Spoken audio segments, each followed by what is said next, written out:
ពីថាសង្គ្រាមមិនមែនរឿងនេះទេសត្រូវចូលឆ្លៀនពីនទឹកដីចោលវង្វេងប្រវត្តិសាស្ត្រវាក្រឡាស់លេពីសំដីពូចោលសណ្ដានចង់រាយវាមានសត្រូវចំទើគ្រប់ទីកន្លែងពេលនេះ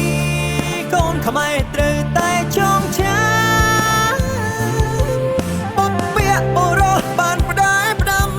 សំជុំណាំតកូនតចៅឈុំឡ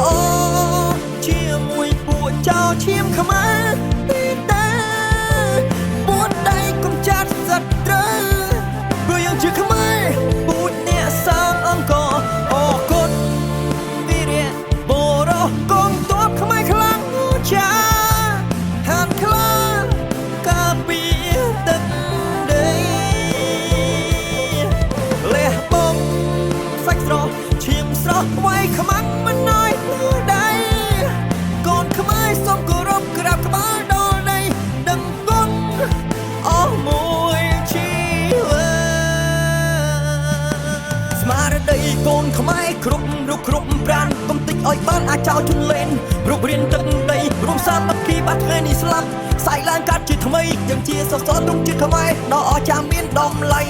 ពុទ្ធខ្មែរជាព្រះអញសូមពលិអពូចោលបំលាត់តសាអត់មានដីនៅ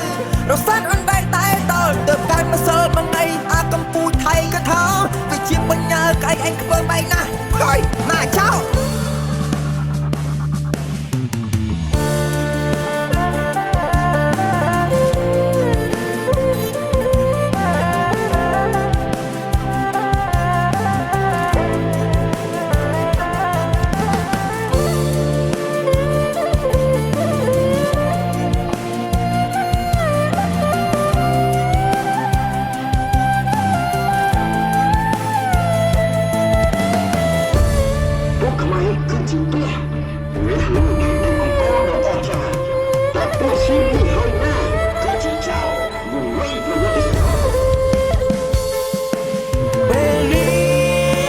ខ្មែរត្រូវតែចងចាំបុព្វបុរសបានផ្ដាល់ផ្ដាំសូមជំនំតកូនតចៅឈុំឡជាមួយពួកចៅឈាមខ្មែរទីតាពួតដៃកុំចាត់សត្រូវព្រោះយើងជាខ្មែរពួតអ្នកសាងអង្គអរគុណវីរៈបុរសកងទ័ពខ្មែរខ្លាំងចាហានខ្លាការពារទឹកដីលះបង់សាច់ស្រស់ឈាមស្រស់ថ្មីខ្មាំងមិនណយដៃកូនខ្មែរសូមគោរពក្រាបក្បាលដល់ដីដឹងគុណអស់មួយជីវិ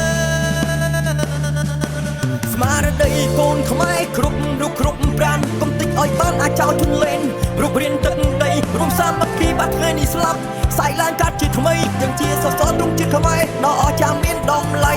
ពុទ្ធខ្មែរជាព្រះអញសូមពលិអពូចោលបំលាត់តសាអត់មានដីនៅរសាន